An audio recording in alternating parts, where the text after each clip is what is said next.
Hi guys, രാവിലെ എഴുന്നേറ്റപ്പോൾ തന്നെ ഞാൻ കണി കണ്ടത് എൻ്റെ ദോശയുടെ മാവങ്ങ് പൊങ്ങി അത് നിലത്തൊക്കെ വീണ് ആകെ അടുക്കള വൃത്തികേടായി കിടക്കുന്നതാണ്.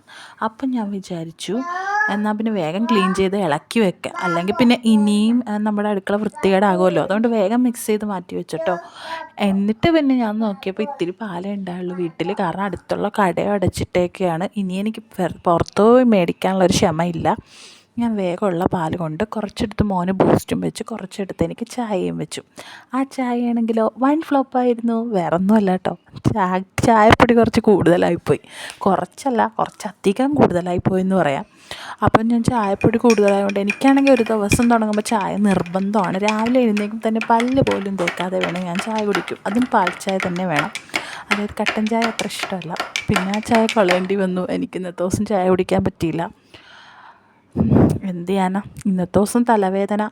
ഞാനപ്പോൾ ഇന്നത്തെ ദിവസം ഞാൻ വിചാരിച്ചു എൻ്റെ ചായ ഫ്ലോപ്പായല്ലോ, അതുകൊണ്ട് തന്നെ ഇന്നത്തെ ദിവസം എൻ്റെ ഫ്ലോപ്പായിരിക്കുമെന്ന് എനിക്ക് 100% ഉറപ്പായിരുന്നു കേട്ടോ. 100 എന്ന് പറഞ്ഞാൽ 100% ഉറപ്പായിരുന്നു. കാരണം ചായ ഇല്ലെങ്കിൽ എനിക്ക് പറ്റില്ല ഗൈസ്. പിന്നെ ഇത് സാമ്പാറിനുള്ളത് അരിഞ്ഞു വെച്ചു. ദോശയുടെ കാര്യം പറയുകയാണെങ്കിൽ ദോശയ്ക്ക് ഞാൻ ഉപ്പിട്ടില്ല, ദോശയുടെ മാവിന് ഞാൻ ഉപ്പിട്ടില്ല.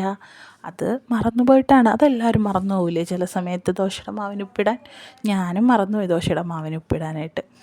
പിന്നെ ദോശ ഉണ്ടാക്കിയപ്പോഴാണെങ്കിലോ ദോശ നല്ല വിരിഞ്ഞ് നല്ല പായ പോലത്തെ ഒരു ദോശയാണ് കിട്ടിയത്. ഒരാൾക്ക് കിടന്നുറങ്ങാം കേട്ടോ, അത്രയും വലിയ ദോശയാണ് ഞാൻ ഉണ്ടാക്കിയത്. പിന്നെ ഒരാൾ ഒരു ദോശ കഴിച്ചാൽ മതി. കാരണം എന്താണെന്നോ, നല്ല കട്ടിയുണ്ടായി. ഇങ്ങനത്തെ ദിവസം നിങ്ങൾക്ക് കണ്ടിട്ടുണ്ട്.